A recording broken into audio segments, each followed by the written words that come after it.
Welcome back to 360 Sports. Today we're going to be talking about some hoops. I'm your host, Rob DiLorenzo. I'm here with my analysts, Cam, Brendan, and Owen. So to start off, on Monday night, a fight broke out during the Hornets and Pistons game, leaving Moussa Diabate, Miles Bridges, Jalen Duren, and Isaiah Stewart ejected from the game. We just heard today that Stu was suspended for 7 games, Bridges and Diabate for 4, and Duren for 2. So what do you guys think of how this fight escalated and suspensions moving forward? Personally, I loved it. I thought it was awesome.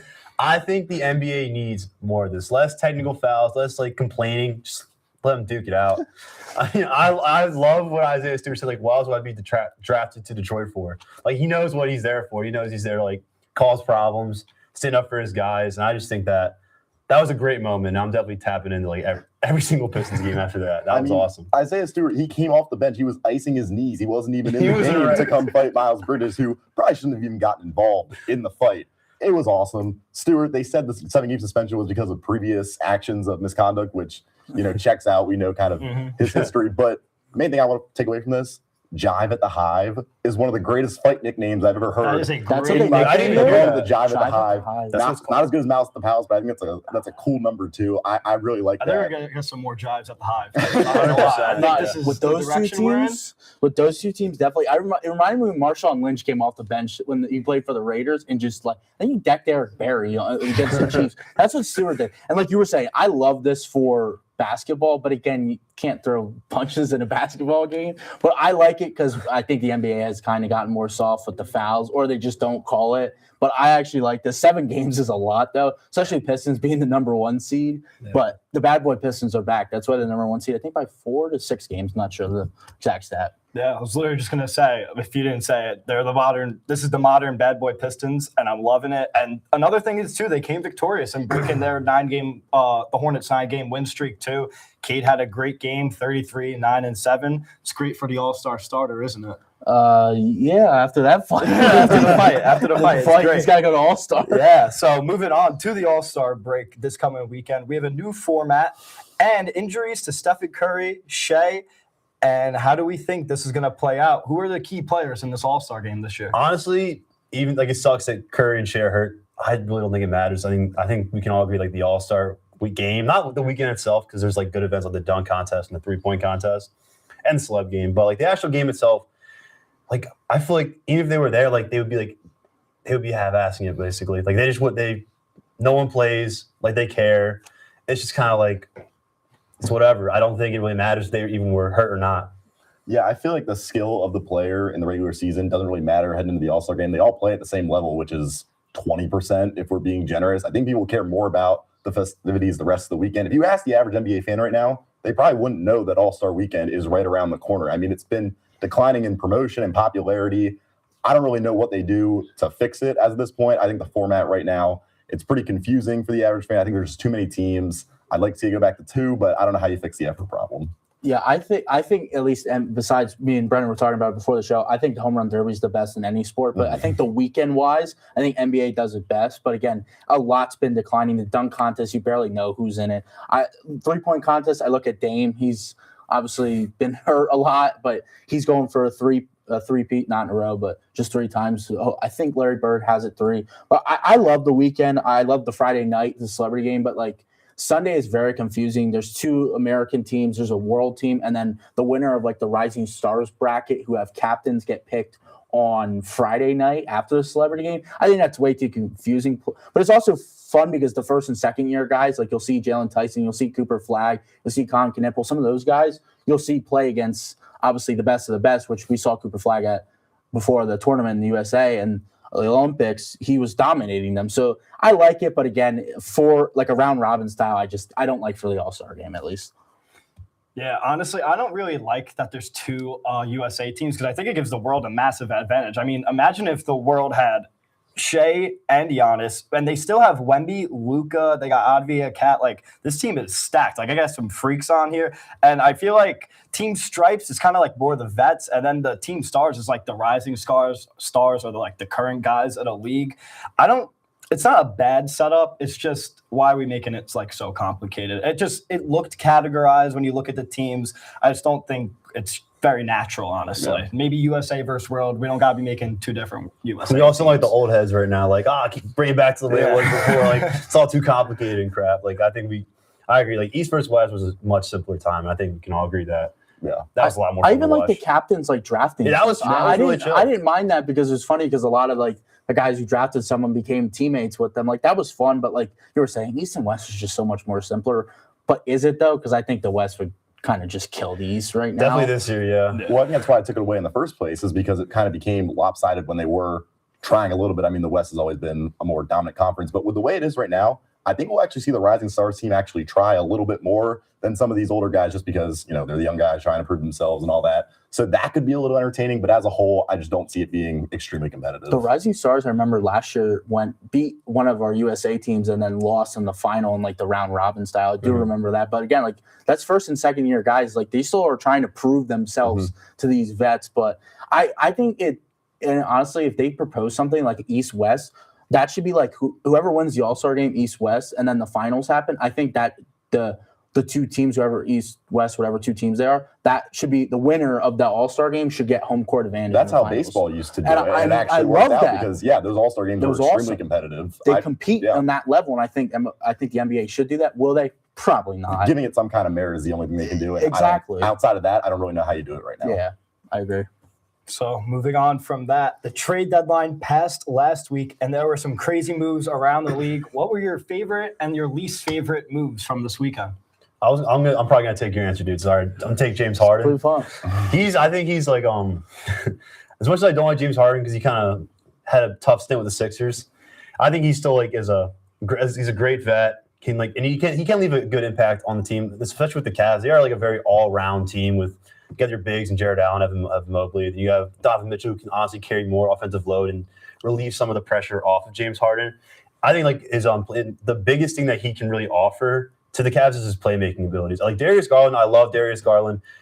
Great scorer, great handle, but he doesn't have the vision that James Harden does. And I think that James Harden, with his playmaking abilities and his scoring abilities, will draw so much attention to him that he's going to create so many opportunities for his other teammates to score. You can go ahead.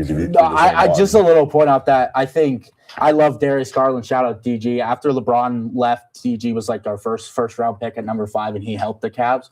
But the Cavs are now 10 of their last 11. They went 5-1. They host the Wizards tonight. Beat a very good Nuggets team. And Harden had 15 points in the fourth quarter against the Kings, and then almost 20 in the fourth quarter of the Nuggets game. He's amazing. Jared Allen, honestly, right now is playing like a top 5 center in the league. He's averaging 26 and 13 over the past 4. He helps the Cavs so much, and there's still no Mobley, still no Strus, still no Wade. So I love the Harden move, but shout out DG. I love him, Mano as well. I would say Harden was my favorite move of the deadline, but I think their ceiling was kind of making the NBA Finals. Now that Harden's on your team, your ceiling is probably the conference finals just because of his playoff performance, but we won't go all the way there. In the NBA? We won't go all the way Let's not there. get too ahead of ourselves now. Just saying. It's only been 2 games now. Just saying. Wait 2 weeks. My favorite move was Vucevic to Boston. They had no center depth. If they can get Tatum back for the playoffs, which is looking like a possibility right now, they're already a contender. They're second in the conference. If they can get Tatum back, I mean, Namus Keita was like the only center on that team. You had Luka Garza, but that's bad. Yeah, he offers spacing from that position. We saw a couple times him being able to take advantage of switches in the pick and roll with Brown and then Derek White. I think it's great for their offense. It's great for their spacing, which you're going to need in the playoffs. They didn't have a lot of depth there. I think it was a great move by them. Personally, for my favorite move, I'm going to go with another center move. I'm going to go with the Warriors getting Porzingis because, I mean, Jimmy's out for the year, and why not spread the floor even more when you have Steph Curry on the team, and now you have a center who could shoot the ball too. I also think the major part of that was ending that Kuminga relationship. Clearly, it wasn't working out there that in his entire tenure there for now. And it's a shame for Buddy Hield, but like when you're trading Buddy Hield and Kuminga for like that center, I feel like they haven't had like a true center in a very long time. So, and especially he could shoot too.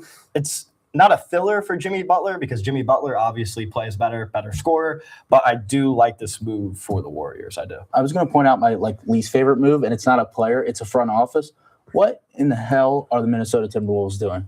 They got bounced last year in the second round, and you basically trade Rob Dillingham, who I thought is people are like, oh, Derrick Rose in Chicago. Let's chill it a little bit. Rob Dillingham's fantastic, but then you trade him for Ayo Dosunmu, who he's great, but he's not. You're not going to compete in the West with the Nuggets, the Thunder, even like the Lakers. I think could beat the Wolves. I think the Wolves are very good with Anthony Edwards and Randall. There was a lot of talks with Giannis after the Giannis trade fell out. It was John Morant, and he still couldn't get that done. Which they were only looking for a Trae Young package, which obviously wasn't a lot to go to Washington. I just think the Minnesota Timberwolves not helping Anthony Edwards is going to hurt them in the long run.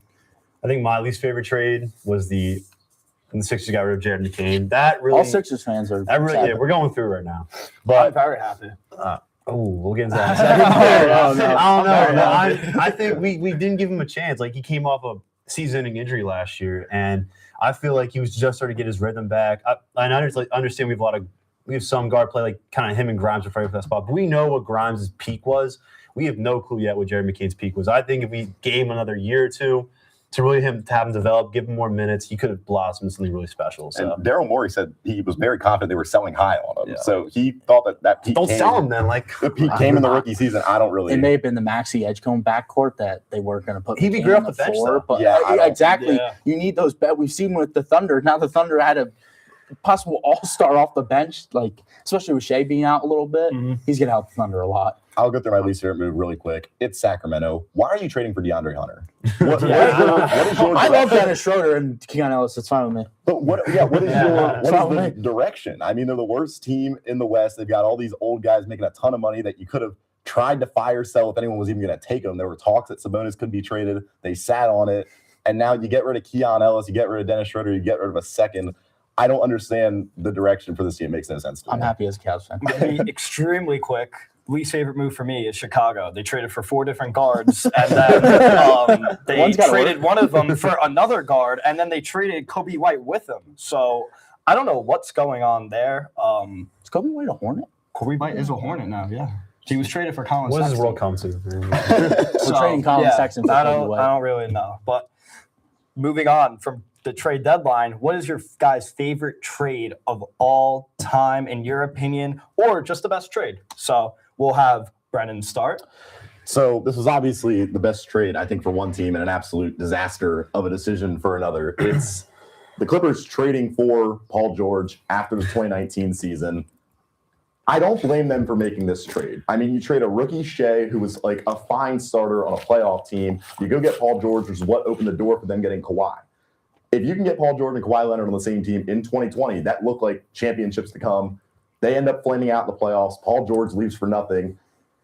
And Shea turned into a finals MVP. They also gave up 5 first-round picks in that deal. One of them, the Thunder have this season from the Clippers. The Clippers just sold basically their entire team. So that's looking like it's going to be a high pick. One of those picks turned into Jalen Williams, who was the second best player on that championship team. And the Thunder have been able to trade those picks to build their team now and for the future. I mean, the Thunder were able to create a dynasty out of this, and the Clippers, it looks like they're going to be retooling and rebuilding again. I completely agree. I mean, it sucks to be a Clippers fan right now. Like you're looking at like crap. We could have had the MVP on our team right now. What do you Like, how do you- hand out that way, though? Like who would have called? Like I don't think anyone would have called that Shea was going to be the best. Yeah, that's player in the why- league. So I it's think like it's very situational. I mean, I you agree. also don't expect Paul George for being a top 3 MVP candidate to just doing it's a nothing. pandemic P. Yeah. Podcast Yeah. P, pandemic P. That's why I said, like, I don't blame him for making that move at the time because Kawhi wouldn't have come if Paul George wasn't there. And if you can get both of them, again, it looked like they were going to be the best team in the West kind of for a while. They made a And deep then- run at one point. Like They had the they had COVID that- run in, yeah, they in were Disney. And they looking blew, really the, good. they blew the 3-1 lead to Denver. Den- and then exactly. it just all, That would have put them in the Western Conference Finals Yeah, and then against it the all collapsed Lakers. from there. Would they have beat the Lakers? I don't know because that team was. I mean, Zubac. It was Pat Bev, Kawhi. Yeah. Paul. The team was very good. Just a lot of old heads. A lot of eggs. All right, so my turn. My personal favorite. I don't think it's the best like trade all time statistically, but my personal. I think we got Kemba. It's not my fault, dude. jumping the Get back gun. down. It's my fault. I jumped the Come on, we gun. got a little. We're good. We're That's on good. me. I got excited. I'm taking it back a little while to 2011, June 23rd, 2011, when the Kawhi Leonard pick happened. The Pacers selected Kawhi Leonard at pick 15, and then the Pacers decided to ship him off with Davis Bertans, who became a crucial role in the Spurs final appearance, a couple other teams, and another guy, don't even know his name, for George Hill. Obviously, Kawhi went to the Spurs and was, the LeBron stopper in the finals, 2-time final MVP. This is probably the dumbest trade ever in the NBA, besides the Clippers with Shea Gilgeous. But Kawhi turned out to be our generation's Scottie Pippen and one of the best of all time. Yeah, a lot of those draft day trades, I mean, you look back in hindsight and they look really bad. I mean, again, it's hard to blame teams in the moment for doing it, but Kobe Bryant was traded from the yeah, Hornets. when you end up with a Hall of Famer like Kawhi, I mean, it's rough. And listen, George Hill had some great years with Paul George. He's having but Kawhi he years. wasn't He didn't have any Kawhi. Kawhi years. So Owen, It's me your now. turn. It's my all right. turn now. Sorry. Let's clarify that. I got really excited. I really want to talk about this. He really wanted to talk about this one. But my personal favorite trade was when the Sixers got Jimmy Butler for Robert Covington and Dario Saric. The second that Jimmy Butler hopped on the Sixers, that was the best team I've ever seen the Sixers be. We were a top 3 team in the East. We made a deep run. And if that godforsaken Kawhi shot didn't go in, I think we win that game in overtime. And I think we beat the Bucks in the conference finals. And we make a trip to the NBA finals. And next year, if the Sixers organization aren't idiots, we would have kept them and not kept Tobias Harris and Ben Simmons. We could have been a championship caliber team for a long time because Embiid was just entering his prime. I think Jimmy Butler was the best trade that we ever could have had. And I will never forgive the organization for letting him go. That team was special. But one of the greatest shots in NBA history from a guy I just talked about. Whatever. Yeah. We don't have to I was talk gonna about say, it. Yeah, it's a shame you were so excited to talk about it and he had to go talk Yeah, about it. I had to go talk about it. your- It's like a knife in the heart, It ruined honestly. the game, yeah. I think we're going to be talking about Kawhi a little more here. So, It's like you want to kill me. Jeez. so for me, I have when the Raptors traded for Kawhi Leonard, Boo. and it's the best one-year rental of all time. At the end of the day, they traded away DeMar DeRozan, Jakob Poeltl, and a first, and they even got Danny Green in return, which honestly helped them with that championship. Obviously, not as much as Kawhi, but. Great move by them, and I really wish Kawhi stayed there, honestly. The culture he could have built in Toronto was amazing, especially giving them their first championship in franchise history. And honestly, shouldn't have been a year, man. That's what I want to emphasize. It should have been longer.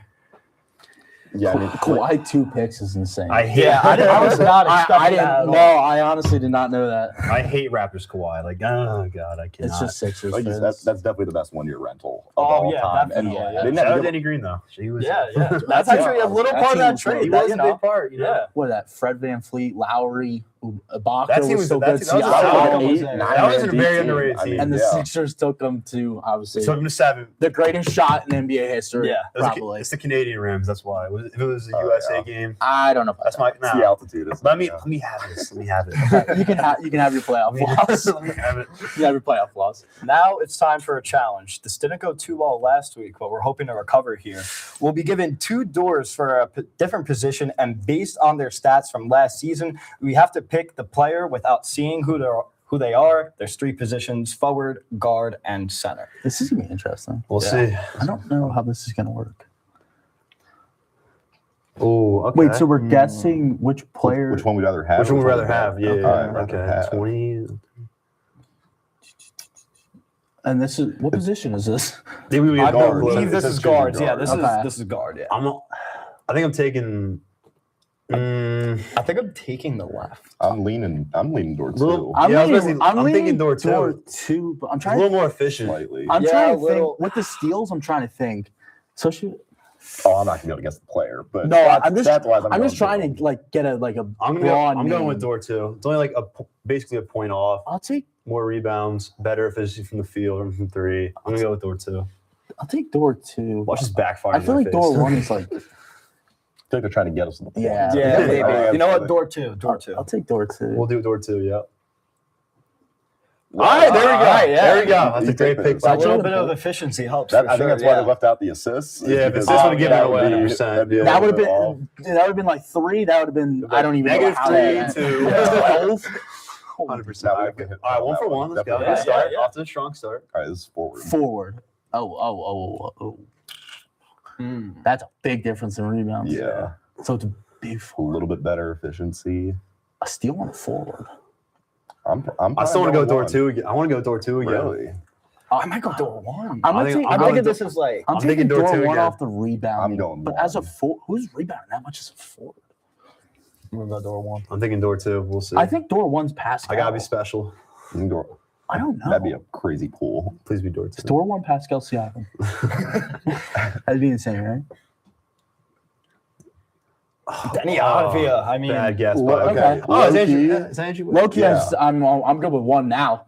The way low-key, Denny's I'd playing, take yeah, one. Denny's You know, playing great. hey, don't disrespect Andrew Wiggins. He's good. I'm not, but Don't disrespect I also have Avdia. no respect for him. Yeah, Not come on. disrespecting, I have no respect. I'll take Denny. All right, I can live with that. I'm fine with that. Denny and Sengun look exactly like. They do. Wow, 0% from. Okay. I'm sorry. I'm We got taking an immediately. I'm option. taking door 2. Like Door 1 is Duran. I'm telling you. immediately, I'm that's a- taking. I'm Oh, sorry. I man. like. Yeah, Especially yeah. if you I have don't care. less. Like in this league, you have to be able to shoot a 3. I feel like door 1's Duran and 2's Cat. It depends on what you need on your team. It but, is very like, situational, but I feel like in the modern day NBA, you need a 3-point percent. You need a 3-point stat. He doesn't have a 3-point stat. I'm telling you, I he feel needs like- something on the board. I feel come like on. that's Duran and Cat.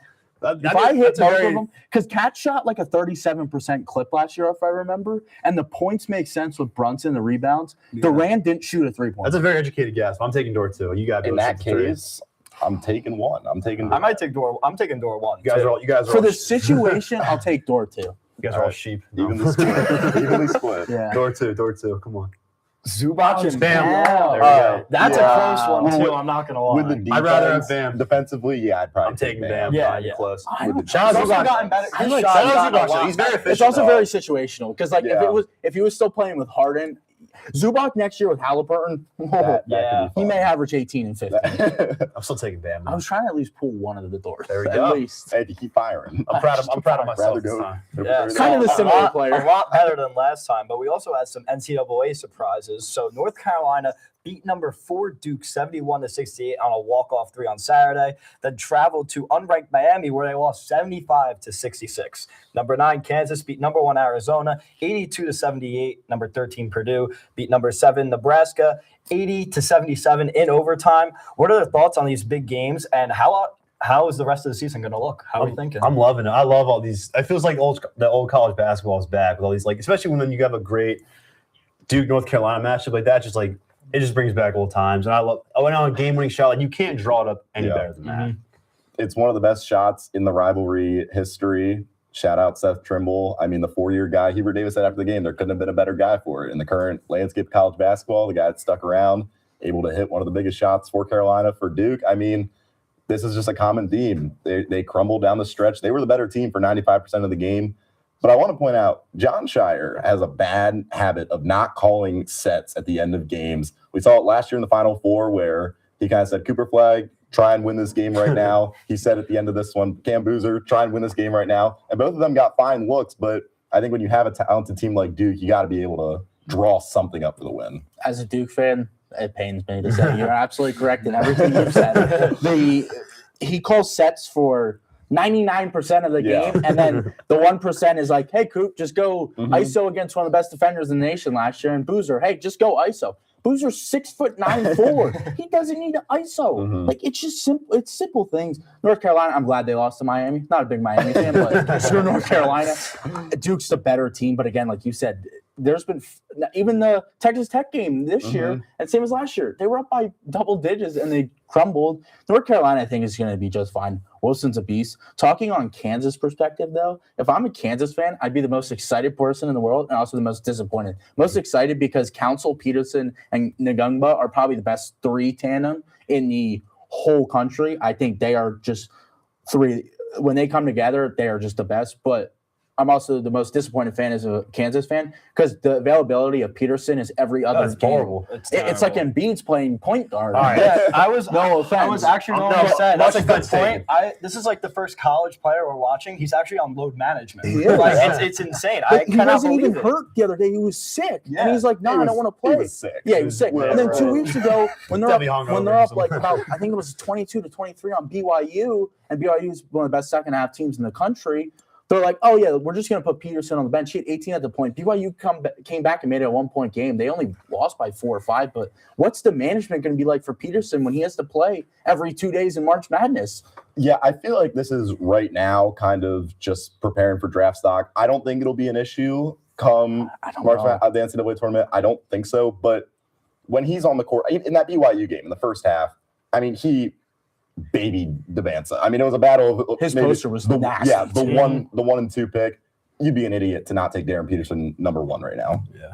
I mean, it was a great game with Kansas, but the only reason I didn't want them to win because I'm honestly hate watching Kansas because one of my close friends from back home goes to Kansas and he would not shut up about how good Kansas is. They're good. I saw about Peterson 20 story posts on his Snapchat about Kansas winning. I'm like, And I think them beating Arizona without Peterson is just a statement, like in itself. I mean, Arizona's a very dominant team, and what I have to say about all this, it's the most wonderful time of year. We're getting closer to March, and it makes me shout happy. out Flory, It makes me double that excited. game. He played out of his mind. Yeah.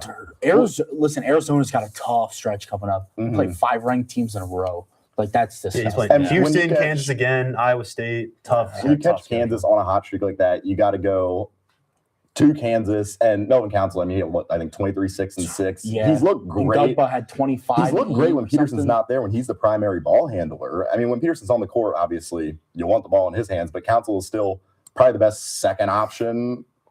Like Yeah, one of the best there's- second options in the country is mainly the first option not when many. Peterson's not on the court. So That's just my worry. Like you got to play whether you play Thursday or Friday in March Madness, you got to play that Saturday and Sunday, and then it's a week. I don't know what Peterson's availability is going to be. I really don't. And I think Kansas is personally, when they're all healthy, is one of the best teams in the country. Yeah. Like even like the Purdue Nebraska game, that was insane. And I think those two teams are very like similar, just Big Ten teams who just want to duke it out. I think Braden Smith is very overrated. I think he's good. He's good, trust me, but very overrated. I don't think those two teams are as good as they think. Nebraska shot horrible last night, and they only lost by 2. But in Nebraska, but then Purdue will go on the road and choke. Basically, we saw Purdue lose last year here at Penn State, which we're It's not on brand. good at basketball. But I think those are two of the most mid Big Ten teams, and they're both one's 13, one's 5. Obviously, going to drop a lot. Arizona will be fine. I want to touch on that Purdue Nebraska game quick. The most brutal ending to a game like that I've ever seen. Nebraska down 16.5, comes back. They're able to, by a miracle, tie it up and send it to overtime. Down 3, you got 5 seconds left, and you slip on the sideline and you drop the ball. I mean, it was a long shot that they even get a shot off in that situation, but absolutely brutal end to that. Nebraska to be this good is insane, though, for basketball, especially in Big Well, they've Ten lost play. their last 3. Their last 3 ranked games. It was Michigan, Illinois, and Purdue. So 3 of the best teams in the country. Yeah. But it's a little worrisome if you had them as like a Final Four type team. You see that with BYU too. They've lost 5 of their last 5 ranked games, and they don't like. I was saying about the Kansas game, they start off terrible, and then it's like the second half comeback kids, but they don't have enough. I think. All right, so tonight we got some NBA picks, and then we're going to move on to some NCAA picks on Saturday. But staying with tonight, we got Knicks versus the Sixers. Who do you guys have? Go Sixers. But every game that the Sixers have played against the Knicks, it's been great games. Currently, Sixers are up 2-1 against the Knicks. If Embiid plays, I know he's questionable tonight, which, like, when isn't he questionable? But if he plays, I think they edge of that game. When he's playing, he's averaging around close to 30 over the past, like, month. He's been playing fantastic. Max, he's obviously a stud. Edgecombe's developing nicely into a rising star. I think the Sixers have the pieces to edge out the Knicks. It'll be a close game. I think like a 5-10 point game. I feel like I'm in the same boat. If Embiid plays, they win. If he doesn't, they lose. Knicks, they're coming off of an OT loss to Indiana last night. So second game of a back-to-back. It's a tough spot for him. I'll take the Sixers largely if Embiid plays. I don't know. I don't like both these teams, but they're both very good teams. Fair. Again, we were talking about Fan, Embiid. yeah. I think the Knicks win this by like a 1 point, like last second shot from Brunson. I just have a feeling it's one of those games in Philly. It's a crazy pull if you get this right. We'll see. We'll see. Yeah, no, for me, both teams have been very bipolar lately. Knicks, again, just lost. 76ers also just lost to the Trailblazers. But the Knicks don't have OG and McBride, which is another huge deciding factor. And that comes with the deciding factor if Embiid plays. But I am going to go with the Knicks tonight.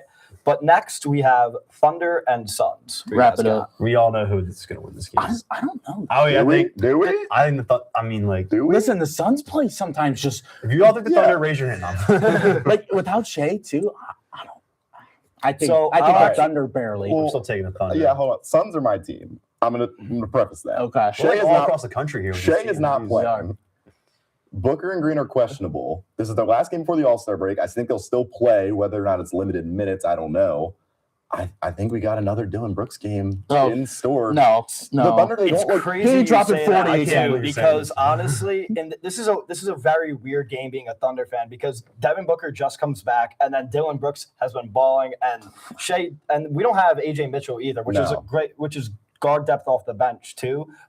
But the thing is, like, this team doesn't do a lot of losing. They just had these close losses to the Spurs and Rockets. I can't see it happening. That's such a subtle flex. They don't do a lot of They losing. don't. This guy, bro. Like, they nerve this guy. No, it's right. For betting odds, I'm going to take the Suns by the points. That's all I'm going to say. I'm still taking the Thunder. I They're got the most complete team. I got to rock with Phoenix. No, now Listen, I don't I have blame to. you. I don't blame you. I would have done the same thing. I'll take the Suns with the points if it's like 7.5 or 8.5. I'll respect take that, that. sure. That'll be my guess. Moving on to the NCAA for Saturday, we have Kansas versus Iowa State. Taking the upset, Kansas here. They've been That's not red an hot. Is it an upset? Iowa State they're just the lost. lower. I mean, they're still the lower seed right now. Last time I checked, but like seeding wise, it's the upset. But Kansas has been 8-0 streak, red hot. I'm taking Kansas. They're on an 8-game win streak. Maybe we'll see if Darren Peterson plays. I don't even really matters or not. I don't care if they have Peterson or not. They Exactly. They I was gonna beat say Iowa the same, State. They're probably the hottest team in the country.